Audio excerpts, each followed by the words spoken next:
नेताजी के दबाव में उलझी दिव्या अपने उस कर्तव्य को ठीक से निभाने में सफल नहीं हो रही थी जिसके लिए उसने शादी तक न करने का फैसला किया था।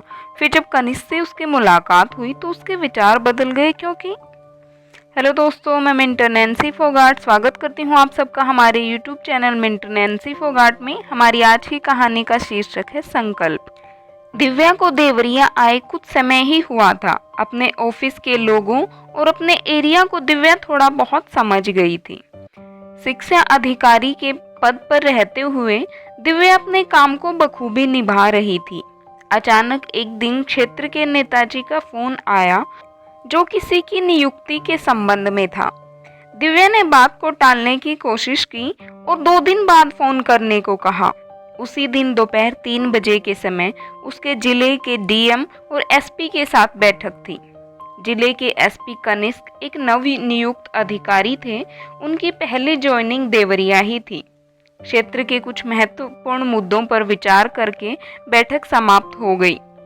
चलते समय दिव्या ने कनिष्क से थोड़ी औपचारिक बात की और उन्होंने अपना पर्सनल नंबर दिव्या को देते हुए कहा, आपको कभी भी कुछ जरूरत हो तो आप मुझे फ़ोन कर सकती हैं। 2 दिन बाद फिर उन्हीं नेताजी का फ़ोन दिव्या के पास दोबारा आया। उन्होंने अपनी भतीजी की नौकरी के लिए कड़े शब्दों में धमकी दी और कहा, तुम्हारा ट्रांसफ़र करवा देंगे। दिव्या को इस समय कनिष्क की याद आई। उसके मन में एक संकोच था। नई जगह पर इतने अच्छे से किसी को जानती नहीं है और फिर ये सब बातें बहुत नॉर्मल होती हैं। जब आप सरकारी ओहदे पर होते हैं, पावर और पोस्ट अपने साथ बहुत सारी जिम्मेदारी और प्रेशर भी लाती है। दिव्या इसी उधेड़-बुन में थी, तभी उसका मोबाइल बजा। उठाकर देखा तो कनिष्क का ही फोन था। हेलो कनिष्क, कैसे हो? दिव्या ने जल्दी से पूछा। दिव्या, क्या आज शाम में फ्री हो? कनिष्क ने उसकी बात को अनसुना करते हुए पूछा। हाँ हाँ, क्यों, क्या बात है? दिव्या ने पूछा। कुछ खास नहीं, मेरा बर्थडे है आज। शाम को एक छोटी सी पार्टी है, अपने घर पर शाम 7 बजे आ जाना। ओहो, हैप्पी बर्थडे। ठीक है, मैं आ जाऊंगी, दिव्या ने कहा। ठीक है, फिर मिलते हैं, कहकर कनिष्क ने फोन काट दिया। दिव्या सोचने लगी, आज पार्टी में अगर मौका मिला तो वह अपनी बात बता देगी और ये भी पूछ लेगी कि उसे क्या करना चाहिए। दिव्या ने शाम को हल्के पिंक कलर की शिफॉन की साड़ी पहनी, लाइट लिपस्टिक, काजल लगाया और बालों को खोल लिया। इतने मेकअप में ही दिव्या बेहद खूबसूरत दिख रही थी।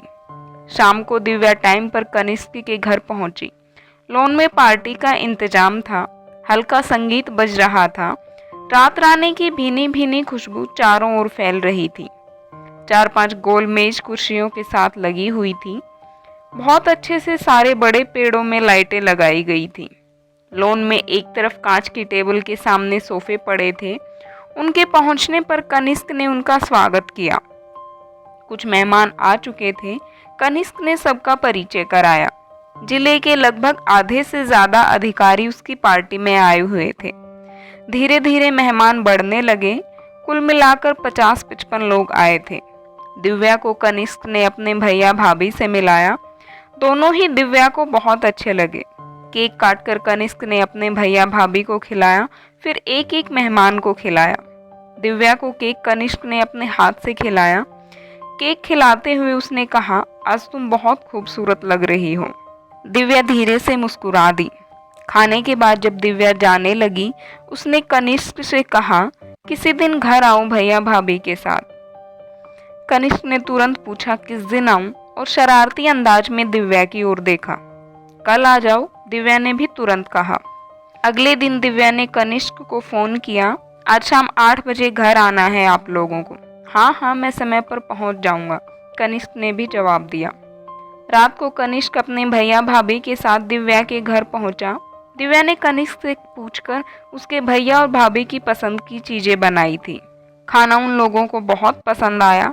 बातों बातों में दिव्या को उसके भैया भाभी के बारे में कुछ ऐसा पता चला जो बहुत ही दुखद था।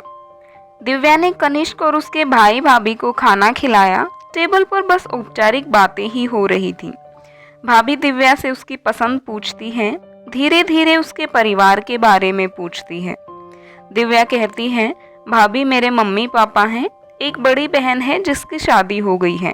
शादी करने का मेरा कोई इरादा नहीं है, बस देश सेवा करना चाहती हूँ। भाभी समझती है उसकी देश सेवा की प्रबल इच्छा को, लेकिन फिर भी उसे समझाने लगती है। देश सेवा अपनी जगह ठीक है, लेकिन शादी तुम्हारे जीवन को स्थायित्व प्रदान करेगी, तुम्हारे मन को भटकने नहीं देगी। भाभी, मेरा मन वैसे भी नहीं भटकता। देश सेवा की भावना की जगह कोई और भावना कभी आती ही नहीं। हाँ, सही बात है, जिन लोगों में देश सेवा या किसी अन्य क्षेत्र जैसे साहित्य, कला, संगीत के प्रति अत्यधिक लगाव होता है, उनमें परिवार बसाने की इच्छा ज़्यादा नहीं होती, बस परिवार के दबाव से शादी हो जाती है।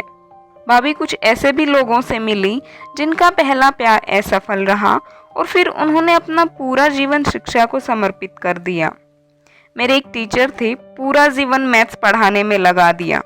उनका सिलेक्शन ना होने के कारण उनकी गर्लफ्रेंड के परिवार वालों ने उसकी शादी कहीं और कर दी और सर ने किसी से शादी नहीं की। दुखद है, पर यही सत्य है। दुनिया हर तरह के लोगों से भरी पड़ी है। कुछ लोगों के लिए प्यार सिर्फ टाइम पास है और कुछ नहीं अच्छा लगा तो थोड़े बहुत लड़ाई झगड़े के बाद ब्रेकअप करके आगे बढ़ जाते हैं। कुछ पहले प्यार के लिए पूरा जीवन बिता देते हैं, दिव्या ने कहा। भाभी ने मजाक के अंदाज में पूछा, अच्छा तो तुम अपने पहले प्यार के लिए तो नहीं रुकी? दिव्या ने भी उसी लहजे में कहा, हाँ सच भाभी, पहले प्यार के लिए ही तो शादी का नहीं सोचा। मेरा पहला प्यार मेरा देश ही तो है। दोनों खिलखिला के हंस पड़ी। कनिष्क के भाई को यह देखकर अच्छा लगा। तभी कुछ बात परिवार की होने लगी। दिव्या ने बताया, बड़ी दीदी का एक बेटा है। दिव्या ने भाभी से पूछा, कनिष्क सिर्फ 2 ही भाई हैं, बहन नहीं है? भाभी की आंखों से आंसू बहने लगे। उन्होंने कहा, हाँ बहन नहीं है, नहीं रही, और वो रोने लगी। दिव्या ने उन्हें शांत कराया, पानी दिया। भाभी कुछ नॉर्मल हुई। फिर उन्होंने कहा, विशाल एक IAS ऑफिसर थे। उनकी पोस्टिंग विंध्याचल में थी। अवैध खनन माफियाओं का गढ़ है वो इलाका। वहाँ का एक चलन सा है, ज्यादातर सारे खादान मालिक कम का परमिट बनवाकर ज्यादा जमीन की खुदाई करके ज्यादा पैसा बनाते हैं। ऐसे में ही एक बार उन्होंने एक खदान मालिक की खदान के अवैध खनन को रोकने के लिए प्रयास किया। उनका अवैध खनन लगभग 20-25 सालों से चल रहा था। उनके पिताजी इलाके के नामी नेताजी थे। ऐसे में विशाल का उनको रोकना और नोटिस देने पर विशाल को पहले रिश्वत की पेशकश आने लगी। फिर और भी ऑफिसर से दबाव डलवाया गया, पर जब ये किसी तरह से ना माने और जांच के लिए प्रशासन को कमेटी बनाने की सलाह दी, तब तो मानो मेरे परिवार को ही धमकियां मिलने लगी। प्रशासन ने कमेटी के सुझाव को मान लिया। जांच में सामने आया कि अब तक इस अवैध खनन के कारण लगभग 30 मजदूरों ने अपनी जान गंवाई है, जिनके परिवार को किसी भी तरह की कोई आर्थिक सहायता नहीं दी गई। खदान मालिक विवेक रॉय ने कुछ 20-25 हजार रुपए दिए होंगे उनके परिवार वालों को। इनमें से 3 मजदूर विशाल की वहां पे पोस्टिंग के दौरान ही मरे थे। इसी समय देश और प्रदेश की सरकारें बदली थी, इसलिए ऐसी रिपोर्ट पर तुरंत एक्शन भी संभव हो पाया। अगले 10 सालों के लिए उनकी खदान सील कर दी गई। इसी समय हम सब भी विंटर वेकेशन में इनके पास घूमने गए थे, मैं, मेरे दोनों बच्चे और मेरी ननद। एक दिन जब मैं इनके साथ बाजार गई थी, कुछ सामान और सब्जी लेके जब हम लोग वापस आए तो घर के बाहर गार्ड बेहोश था। अंदर पहुंचकर तो जो कुछ देखा उससे हमारी सांसें रुक गई। विशाल तो जमीन पर वहीं बैठ गए और मैं लगभग बेहोशी हो गई। जो कुछ देखा वो जुबान कह नहीं पा रही थी। दिव्या ने भाभी को पानी पिलाया और शांत कराया। कुछ देर के बाद उन्होंने फिर बताना शुरू किया। मेरी ननद के कपड़े फटे थे, शरीर पर कई जगह निशान थे। उन्हें फंदे से बांधकर पंखे से लटकाया गया था। मेरे इकलौते बेटे का शरीर निर्जीव पड़ा था, गोली मारी गई थी उसको। मेरी बेटी जो अंदर कमरे में छिपकर बैठी थी, जिसको वो लोग देख नहीं पाए थे, पूरी तरह डिप्रेशन में चली गई। इतना बताते बताते भाभी रोने लगी। ऐसे में दिव्या उनको समझा रही थी और उनके आंसू भी बहे जा रहे थे। भैया और कनिष्क भी लगातार रो रहे थे। कुछ देर के बाद जब वो थोड़ा शांत हुए, दिव्या सबके लिए पानी लाई। दिव्या को बहुत दुख हो रहा था भैया भाभी का दुख सुनकर। इसी समय दिव्या के पास बार बार नेताजी के फोन आ रहे थे। कनिष्क ने जब पूछा तो उसने अपनी सारी समस्याएं, नेताजी की फोन कॉल और उनकी भतीजी के लिए मिली धमकियों के विषय में बता दिया। कनिष्क ने उसे ऑफिस में मिलने को कहा। उसने अगले दिन अपने ड्राइवर को फोन करके गाड़ी निकालने को कहा। थोड़ी देर के बाद कनिष्क के ऑफिस में पहुंच गई। उन लोगों ने इस विषय पर कुछ योजनाएं बनानी शुरू करी। अगले दिन जब नेताजी का फोन कॉल आया तब दिव्या ने अपना रिकॉर्डर ऑन कर लिया था। उसने उनकी धमकियों को अच्छे से सुना और सिर्फ हाँ में जवाब दिया। फिर उसने दोबारा फोन काट कर मिलाया और उनकी भतीजी की नियुक्ति के लिए तुरंत हाँ में भर दी। उसने कहा, हाँ नेताजी, नियुक्ति तो हो जाएगी, बस इंटरव्यू वाले दिन आप स्वयं अपनी भतीजी को लेकर आइएगा और उनके साथ कुछ इनाम भी ले आइएगा, जो कि हमारी इंटरव्यू कमेटी मेंबर्स के लिए होगा। और यह सब आप बहुत सावधानी से उन लोगों को दूसरे कमरे में जाकर दे देना। नेताजी इस बात को पूरी तरह से तैयार हो गए। इंटरव्यू वाले दिन नेताजी अपनी भतीजी के साथ बड़ी अटैची लेकर आए।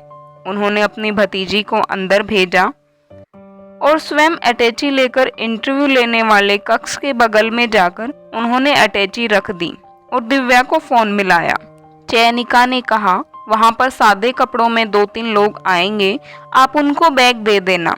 कुछ देर के बाद वहां पर 2 लोग आए। नेताजी ने उनको बैग खोलकर दिखाया और बैग उन्हें पकड़ाने लगे। तभी वहां पर पुलिस आ गई। उन्होंने नेताजी को पकड़ लिया और उनके ऊपर रिश्वत देने और धमकाने का आरोप लगाकर उनको थाने ले जाया गया। आज कनिष्क की सूझबूझ से दिव्या अपना कर्तव्य निभाने में सफल हो गई थी और कुछ हद तक कनिष्क का बदला भी पूरा हो गया था। आज उसे समझ आ गया कि देश प्रेम के लिए अकेला चलना जरूरी नहीं, बल्कि 2 लोग साथ रहकर भी धर्म निभा सकते हैं। आज कनिष्क की मुस्कुराहट अब उसके शादी ना करने के संकल्प को कमजोर कर रही थी। हेलो दोस्तों, ये थी हमारी आज की कहानी। पसंद आई हो तो चैनल को सब्सक्राइब करें। मिलते हैं अगली वीडियो में, तब तक के लिए बाय, टेक केयर।